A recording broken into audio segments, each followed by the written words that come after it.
Hello. Thank you so much for joining me for the conclusion of Sherlock Holmes, The Adventure of the Copper Beeches by Sir Arthur Conan Doyle. She said nothing, but I am convinced that she had divined that I had a mirror in my hand and had seen what was behind me. She rose at once. "Jeffro," said she, "there is an impertinent fellow upon the road who stares up at Miss Hunter." "No friend of yours, Miss Hunter?" he asked. "No, I know no one in these parts." "Dear me, how very impertinent. Kindly turn round and motion to him to go away. Surely it would be better to take no notice." No, we should have him loitering here always. Kindly turn round and wave him away like that." I did as I was told, and at the same instant Mrs. Rucastle drew down the blind. That was a week ago, and from that time I have not sat in the window, nor have I worn the blue dress, nor seen the man in the road. "Pray continue," said Holmes. "Your narrative promises to be a most interesting one." "You will find it rather disconnected, I fear, that there may prove to be little relation between the different incidents of which I speak. On the very first day that I was at the Copper Beeches, Mr. Rucastle took me to a small outhouse which stands near the kitchen door. As we approached it, I heard the sharp rattling of a chain and the sound of a large animal moving about. "Look in there," said Mr. Rucastle, showing me a slit between the two planks. "Is he not a beauty?" I looked through and was conscious of two glowing eyes and of a vague figure huddled up in the darkness. "Don't be frightened," said my employer, laughing at the start which I had given. "It's only Carlo, my mastiff. I call him mine, but really old Toller, my groom, is the only man who can do anything with him. We feed him once a day, and not too much then, so that he is always as keen as mustard. Toller lets him loose every night, and God help the trespasser whom he lays his fangs upon. For goodness' sake, don't you ever on any pretext set your foot over the threshold at night, for it's as much as your life is worth." The warning was no idle one, for 2 nights later I happened to look out of my bedroom window about 2 o'clock in the morning. It was a beautiful moonlight night, and the lawn in front of the house was silvered over and almost as bright as day. I was standing, wrapped in the peaceful beauty of the scene, when I was aware that something was moving under the shadow of the copper beeches. As it emerged into the moonshine, I saw what it was. It was a giant dog, as large as a calf, tawny tinted, with a hanging jowl, black muzzle, and huge, protruding bones. It walked slowly across the lawn and vanished into the shadow upon the other side. That dreadful sentinel sent a chill to my heart, which I do not think that any burglar could have done. And now I have a very strange experience to tell you. I had, as you know, cut off my hair in London, and I had it placed in a great coil at the bottom of my trunk.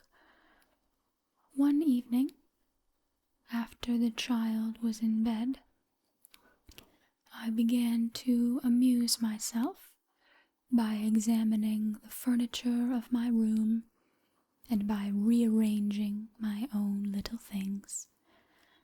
There was an old chest of drawers in the room, the two upper ones empty and open, the lower one locked.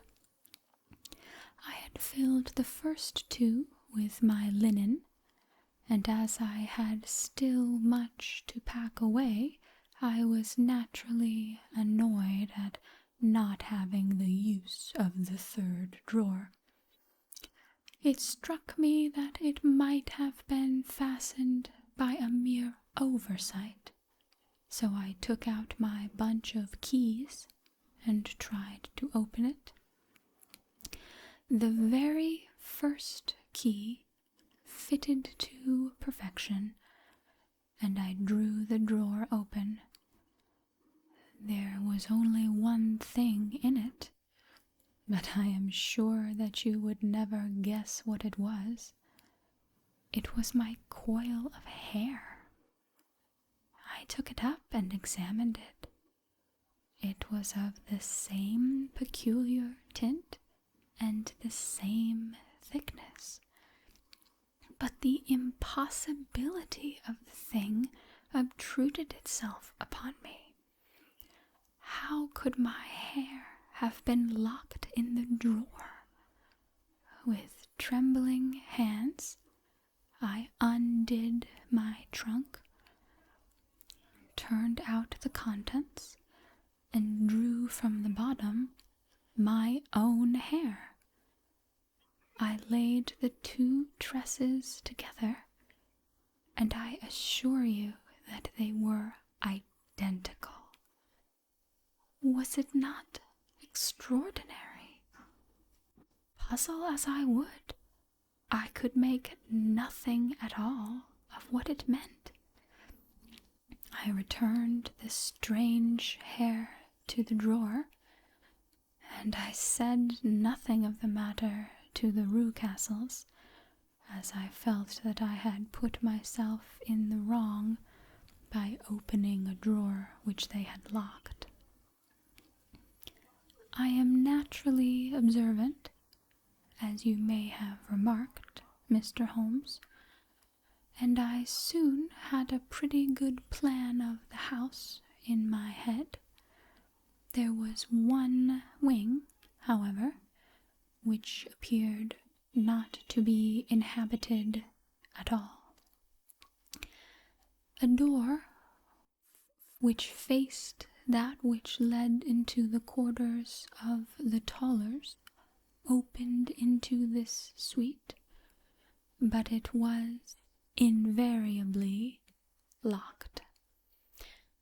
One day, however, as I ascended the stair, I met Mr. Rucastle coming out through this door, his keys in his hand, and a look on his face which made him a very different person to the round, jovial man to whom I was accustomed.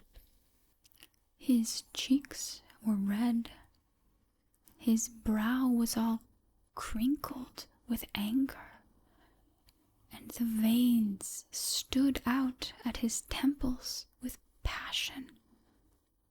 He locked the door and hurried past me without a word or a look.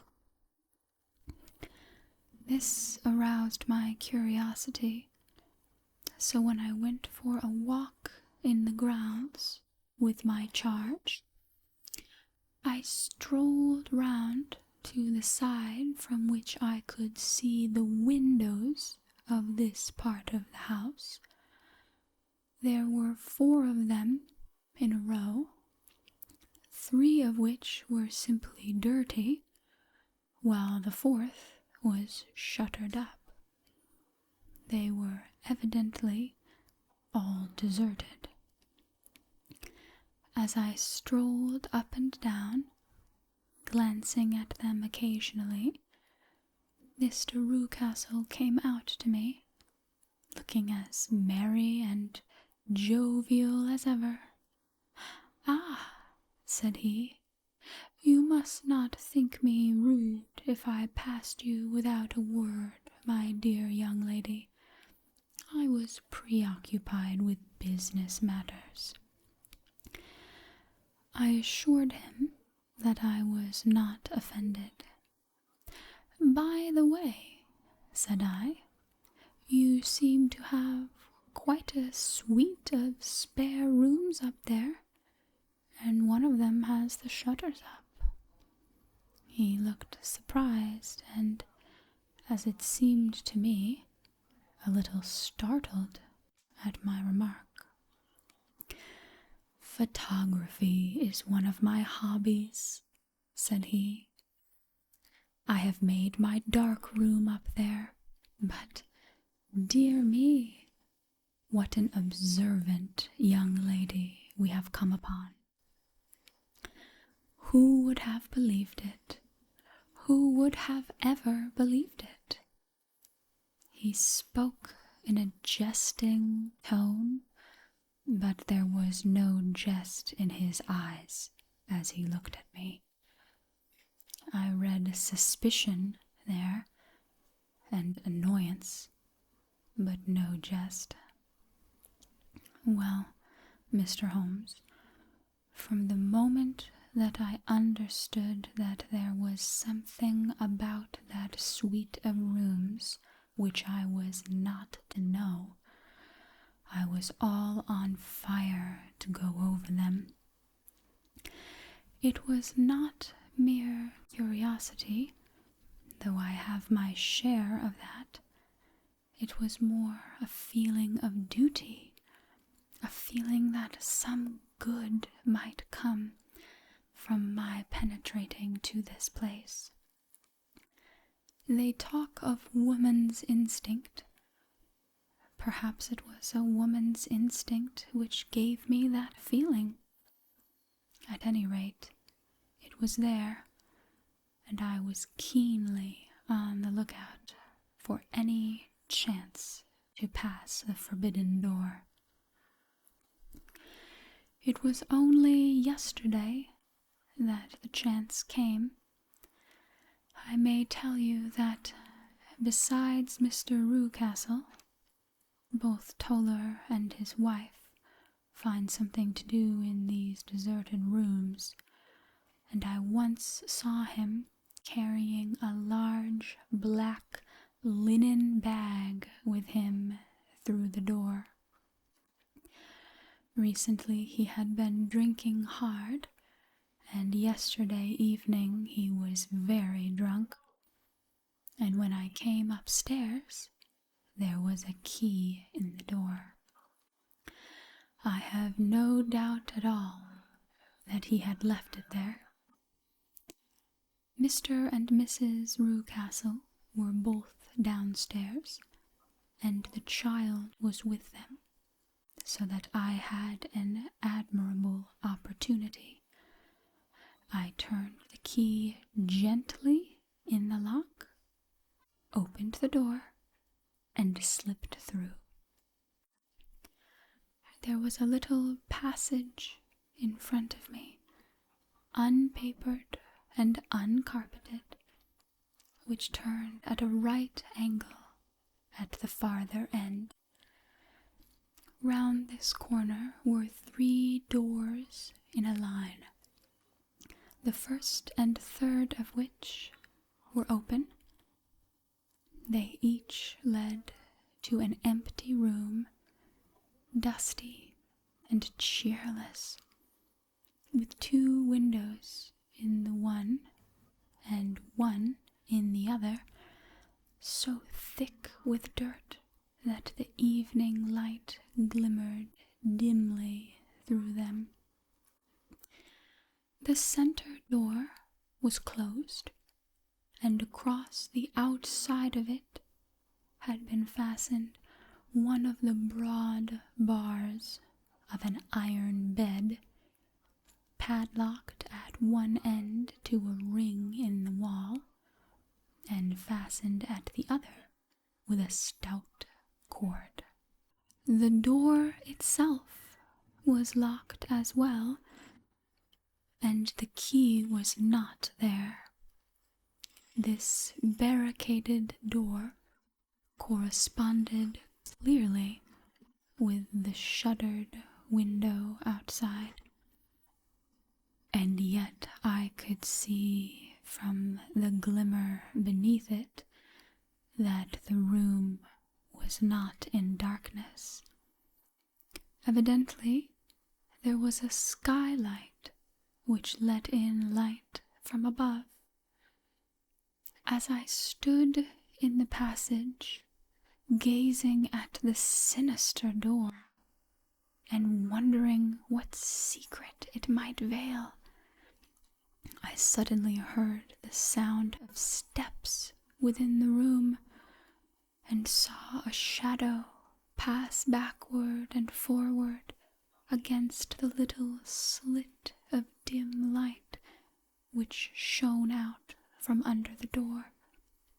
A mad, unreasoning terror rose up in me at the sight, Mr. Holmes.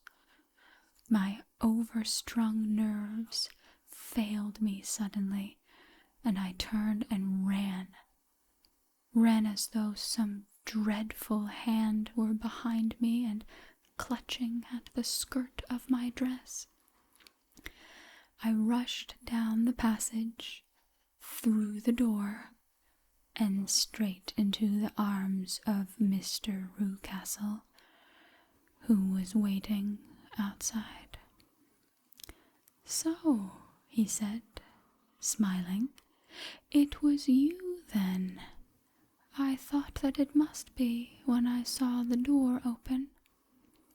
Oh, I am so frightened," I panted. "My dear young lady, my dear young lady, you cannot think how caressing and soothing his manner was. And what has frightened you, my dear young lady?" But his voice was just a little too coaxing. He overdid it. I was keenly on my guard against him.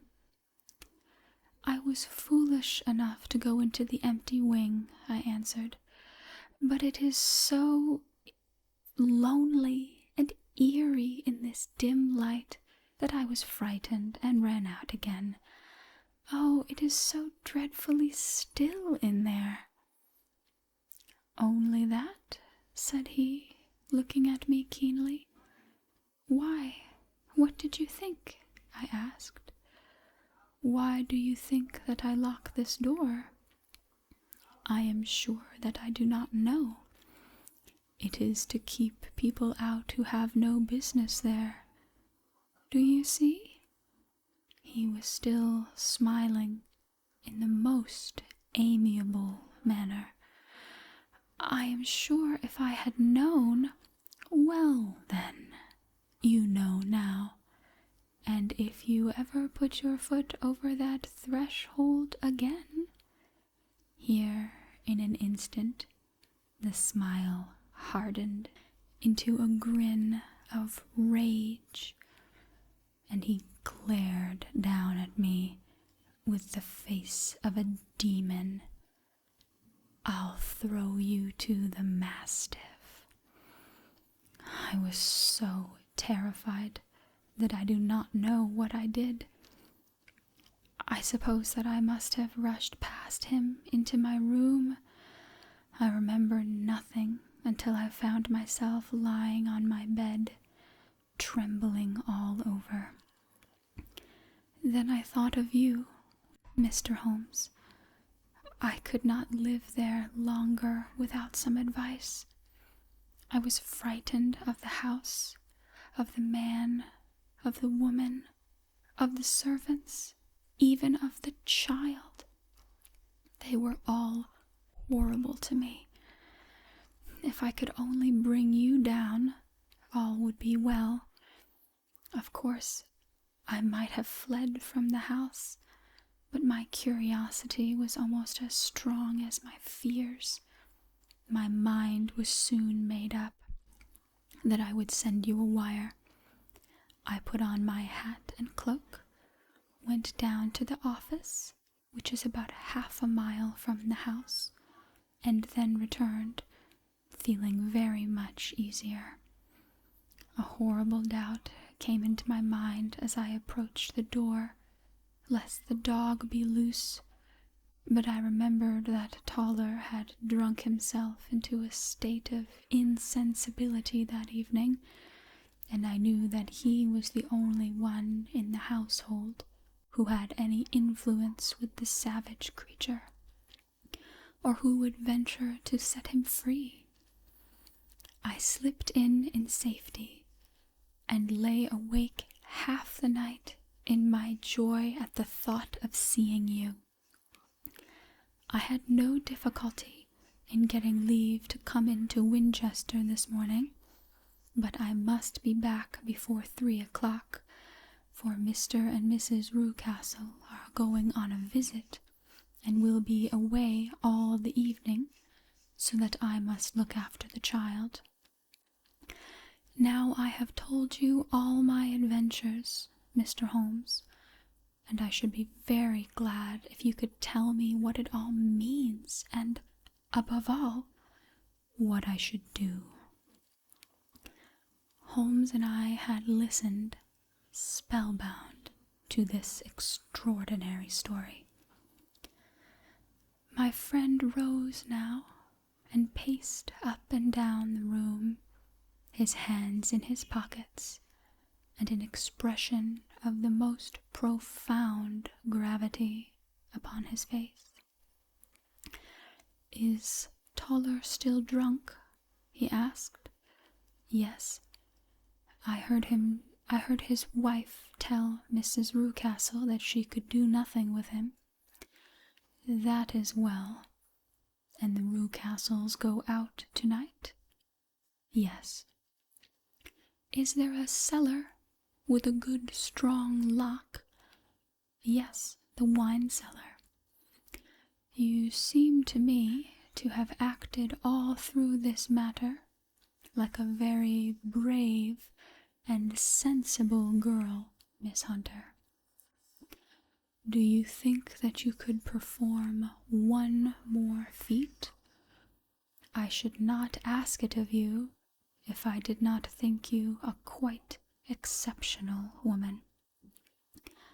"I will try. What is it?" "We shall be at the Copper Beeches by 7 o'clock, my friend and I.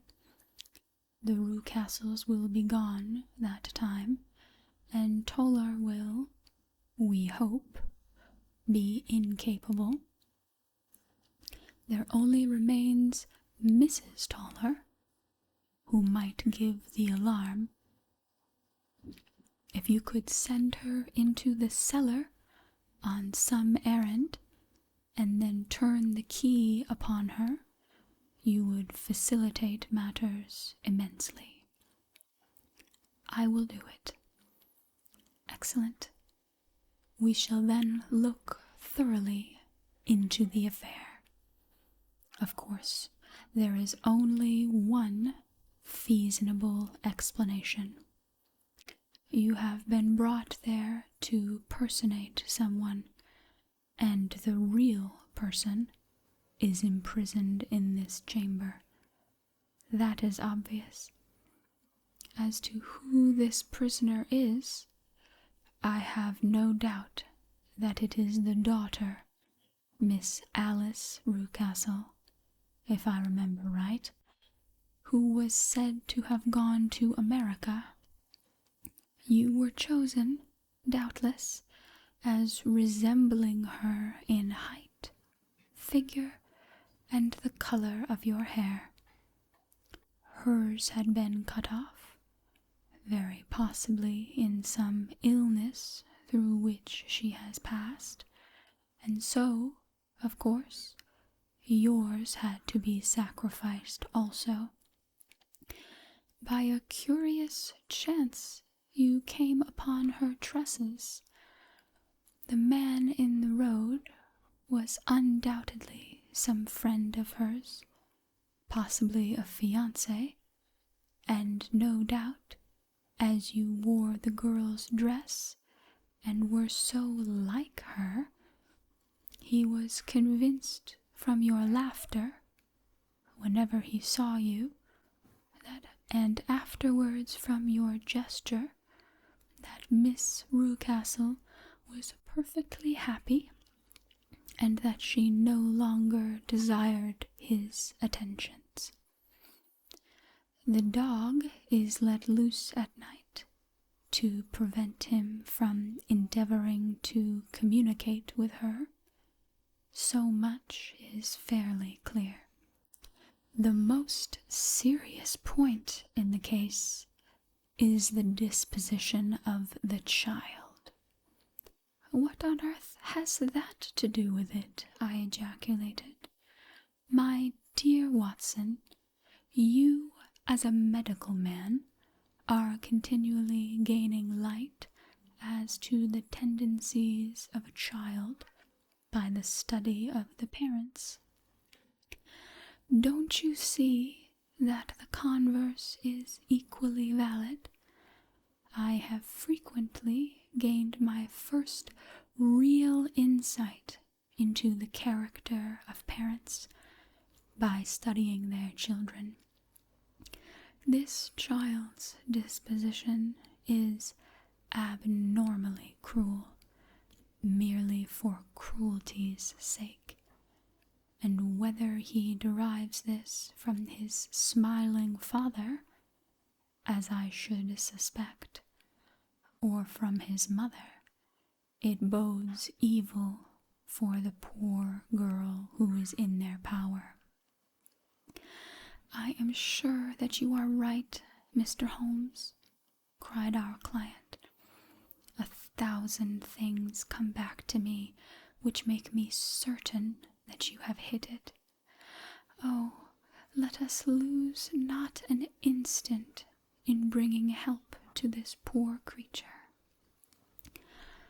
We must be circumspect, for we are dealing with a very cunning man. We can do nothing until 7 o'clock. At that hour we shall be with you, and it will not be long before we solve the mystery. We were as good as our word, for it was just 7 when we reached the copper Beeches, having put up our trap at a wayside public house. The group of trees, with their dark leaves shining like burnished metal in the light of the setting sun, were sufficient to mark the house, even had Miss Hunter not been standing, smiling, on the doorstep. "Have you managed it?" asked Holmes. A loud thudding noise came from somewhere downstairs. "That is Mrs. Toller in the cellar," she said. "Her husband lies snoring upon the kitchen rug. Here are his keys, which are the duplicates of Mr. Rucastle's." "You have done well indeed," cried Holmes with enthusiasm. "Now lead the way, and we shall soon see the end of this black business." We passed up the stair, unlocked the door, followed on down a passage, and found ourselves in front of the barricade which Miss Hunter had described. Holmes cut the cord and removed the transverse bar. Then he tried the various keys in the lock, but without success. No sound came from within, and at the silence Holmes' face clouded over. "I trust that we are not too late," he said. "I think, Miss Hunter, that we had better go in without you. Now, Watson, put your shoulder to it, and we shall see whether we cannot make our way in." It was an old, rickety door, and gave at once before our united strength. Together we rushed into the room. It was empty. There was no furniture save a little pallet bed, a small table, and a basket full of linen. The skylight above was open, and the prisoner gone. "There has been some villainy here," said Holmes. "This beauty has guessed Miss Hunter's intentions and has carried his victim off." "But how?" "Through the skylight. We shall soon see how he managed it. He swung himself onto the roof. Ah, yes," he cried. "Here's the end of a long, light ladder against the eaves. That is how he did it." "But it is impossible," said Miss Hunter. "The ladder was not there when the Rucastles went away. He has come back and done it. I tell you that he is a clever and dangerous man. I should not be very much surprised if this were he whose step I hear now upon the stair. I think, Watson, that it would be as well for you to have your pistol ready." The words were hardly out of his mouth before a man appeared at the door of the room, a very fat and burly man, with a heavy stick in his hand. Miss Hunter screamed and shrunk against the wall at the sight of him, but Sherlock Holmes sprang forward and confronted him. "You villain," said he, "where's your daughter?" The fat man cast his eyes round, and then up at the open skylight. "It is for me to ask you that," he shrieked. "You thieves, spies and thieves! I have caught you, have I? You are in my power. I'll serve you." He turned and clattered down the stairs as hard as he could go. "He's gone for the dog," cried Miss Hunter. "I have my revolver," said I. "Better close the front door," cried Holmes, and we all rushed down the stairs together. We had hardly reached the hall when we heard the baying of a hound and then a scream of agony with a horrible worrying sound which it was dreadful to listen to. An elderly man with a red face and shaking limbs came staggering out at a side door. "My God," he cried, "someone has loosed the dog. It's not been fed for 2 days. Quick, quick, or it'll be too late." Holmes and I rushed out and round the angle of the house, with Toller hurrying behind us. There was the huge, famished brute, its black muzzle buried in Rucastle's throat, while he writhed and screamed upon the ground. Running up, I shot it, and it fell over with its keen white teeth still meeting in the great creases of his neck. With much labor, we separated them and carried him, living but horribly mangled, into the house. We laid him upon the drawing-room sofa, and having dispatched the sober Toller to bear the news to his wife, I did what I could to relieve his pain. We were all assembled round him when the door opened and a tall, gaunt woman entered the room. "Mrs. Toller," cried Miss Hunter. "Yes, miss. Mr. Rucastle let me out when he came back, before he went up to you. Ah, miss, it is a pity you didn't let me know what you were planning, for I would have told you that your pains were wasted." "Ha!" said Holmes, looking keenly at her. "It is clear that Mrs. Toller knows more about this matter than anyone else." "Yes, sir, I do, and I am ready enough to tell what I know."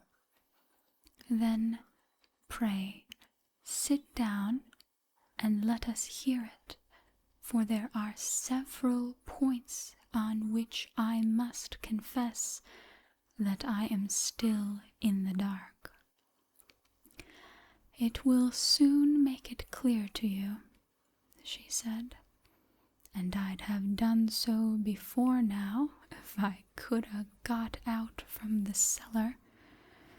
If there's police court business over this, you'll remember that I was the one that stood your friend, and that I was Miss Alice's friend too. She was never happy at home, Miss Alice wasn't, from the time that her father married again. She was slighted like, and had no say in anything, but it never really became bad for her until after she met Mr. Fowler at a friend's house. As well as I could learn, Miss Alice had rights of her own by will, but she was so quiet and patient she was, that she never said a word about them, but just left everything in Mr. Rucastle's hands. He knew he was safe with her, but when there was a chance of a husband coming forward, who would ask for all that the law would give him, then her father thought it was time to put a stop to it. He wanted her to sign a paper so that whether she married or not, he could use her money. When she wouldn't do it, he kept on worrying her until she got brain fever and for 6 weeks was at death's door. Then she got better at last, all worn to a shadow, and with her beautiful hair cut off. But that didn't make no change in her young man, and he stuck to her as a true man could be.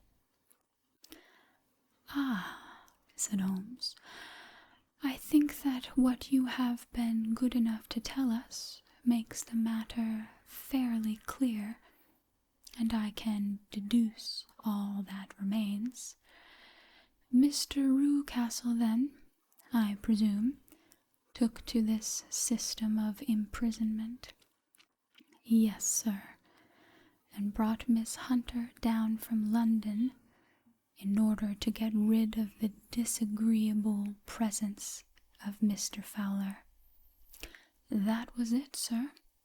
But Mr. Fowler, being a preserving man, as a good seaman should be, blockaded the house, and having met you, succeeded by certain arguments, metallic or otherwise, in convincing you that your interests were the same as his. Mr. Fowler was a very kind-spoken, free-handed gentleman," said Mrs. Toller serenely, "and in this way he managed that your good man should have no want of drink, and that a ladder should be ready at the moment when your master had gone out?"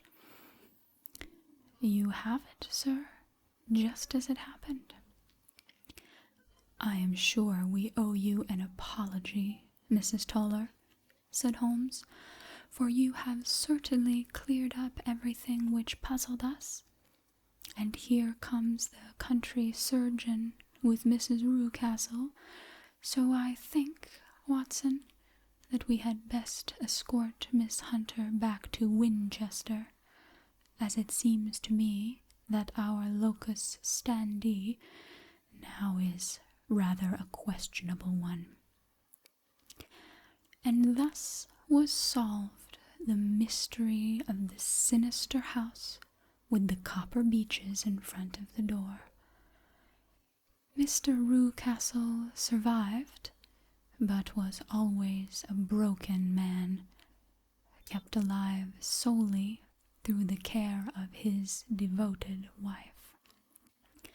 They still live with their old servants, who probably know so much of Rucastle's past life that he finds it difficult to part with them. Mr. Fowler and Miss Rucastle were married by special license in Southampton the day after their flight, and he is now the holder of a government appointment in the island of Mauritius. As to Miss Violet Hunter, my friend Holmes, rather to my disappointment, manifested no further interest in her when once she had ceased to be the center of one of his problems, and she is now the head of a private school at Walsall, where I believe she has met with considerable success. The end. Thank you so much for joining me. I hope to see you soon.